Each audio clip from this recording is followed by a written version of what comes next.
Bible study, the King James Version, the book of Genesis, chapter 22, the ultimate test. Let's start. Genesis 22:1. And it came to pass after these things that God did tempt Abraham, and said unto him, Abraham. And he said, Behold, here I am.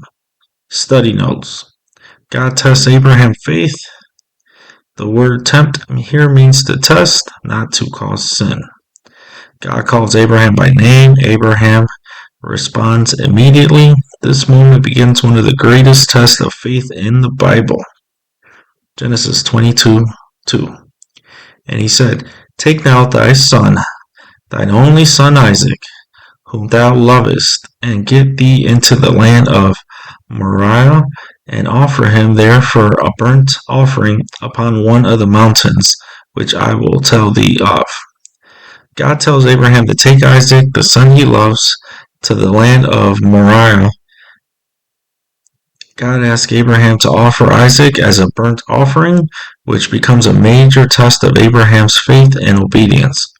This moment foreshadows a deeper biblical theme of sacrifice and trust in God's plan. Genesis 22:3. And Abraham rose up early in the morning, and saddled his ass, and took 2 of his young men with him, and Isaac his son, and clave the wood for the burnt offering, and rose up and went unto the place of which God had told him. Abraham obeys God immediately and prepares for the journey. He takes Isaac and servants and carries the wood for the offering. This shows Abraham's faith in action, trusting God even before understanding the outcome. Genesis 22:4.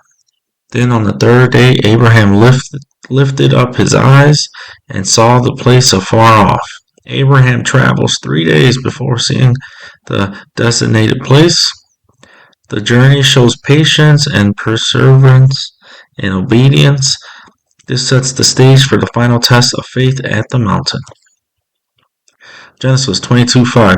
And Abraham said unto his young men, Abide ye here with the ass, and I and the lad will go yonder and worship, and come again to you. Abraham instructs his servants to wait while he and Isaac go to worship. His words, and come again to you, show his faith and trust that God will provide a way. This moment highlights Abraham's unwavering confidence in God's plan. Genesis 22:6. And Abraham took the wood of the burnt offering and laid it upon Isaac his son, and he took the fire in his hand and a knife, and they went both of them together. Isaac carries the wood for the sacrifice, showing his participation in the test. Abraham also carries the fire and knife, prepared to obey God fully. This moment illustrates obedience, trust, and shared faith between father and son. Genesis 22:7. And Isaac spake unto Abraham his father, and said, My father. And he said, Here am I, my son. And he said, Behold the fire and the wood, but where is the lamb for a burnt offering?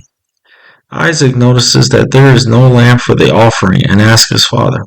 Abraham responds respectfully, Here am I, showing readiness to obey God.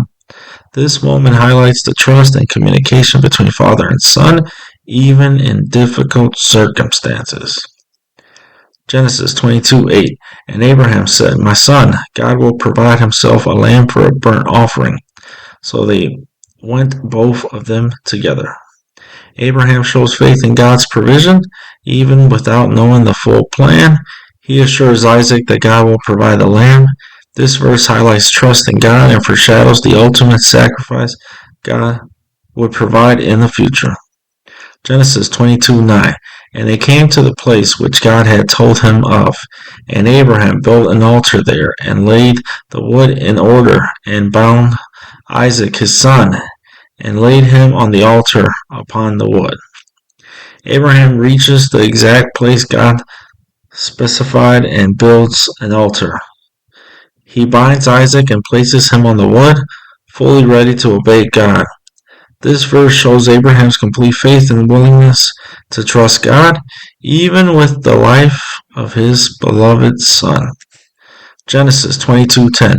And Abraham stretched forth his hand, and took the knife to slay his son. Abraham is fully obedient, ready to carry out God's command. This moment shows the seriousness of the test and Abraham's faith in God's plan. It emphasizes trust and surrender to God even in the most difficult circumstances. Genesis 22:11. And the angel of the Lord called unto him out of heaven, and said, Abraham, Abraham. And he said, Here am I. At the last moment, the angel of the Lord calls out to Abraham from heaven. Abraham responds immediately again with, Here am I, showing his readiness to listen to God. This moment stops the sacrifice and shows that God was testing Abraham's faith, not intending Isaac to die. Genesis 22:12. And he said, Lay not thine hand upon the lad, neither do thou anything unto him. For now I know that thou fearest God, seeing thou hast not withheld thy son, thine only son, from me. The angel tells Abraham not to harm Isaac. The test shows that Abraham truly fears God. Abraham proved he was willing to give even the most precious thing to obey God. Genesis 22:13. And Abraham lifted up his eyes and looked, and behold, behind him a ram caught in a thicket by his horns. And Abraham went and took the ram and offered him up for a burnt offering in the stead of his son. God provides a ram at the exact moment it is needed. The ram becomes substitute sacrifice instead of Isaac. This shows an important Bible theme. God provides the sacrifice. Genesis 22:14. And Abraham called the name of that place Jehovah Jireh. As it is said to this day, in the mount of the Lord it shall be seen. Abraham names the place Jehovah Jireh, which means the Lord will provide. The name reminds people that God provided the ram when it was needed. This verse teaches a key truth. God sees our needs and provides at the right time. Genesis 22:15. And the angel of the Lord called unto Abraham out of heaven the second time.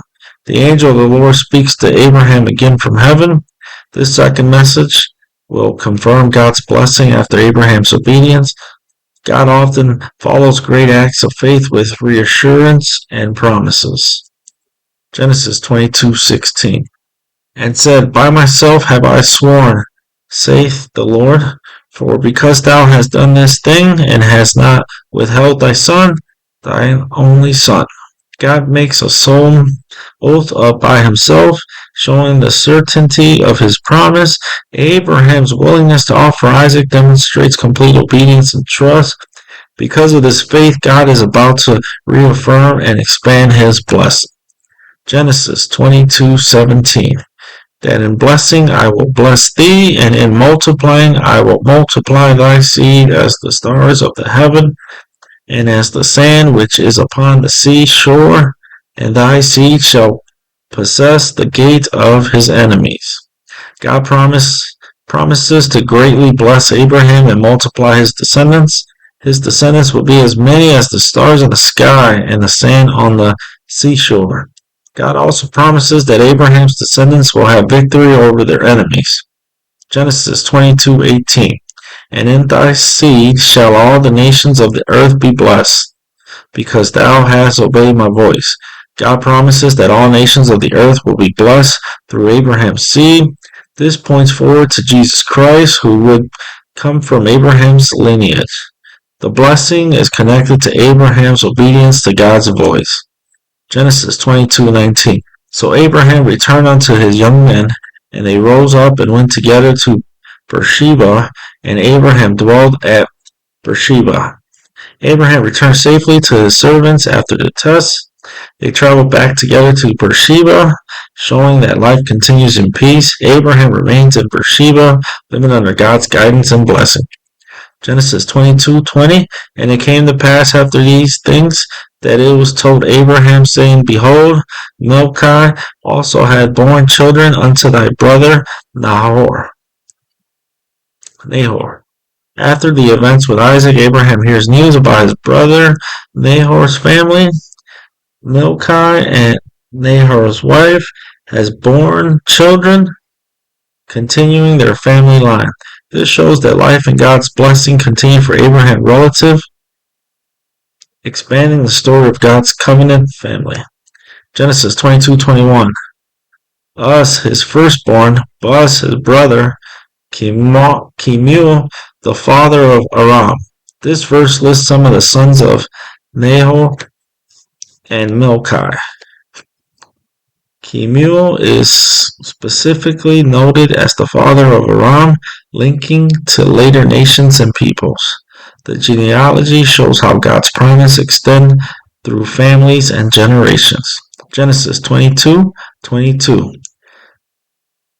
Chesed, Hazo, Pildash,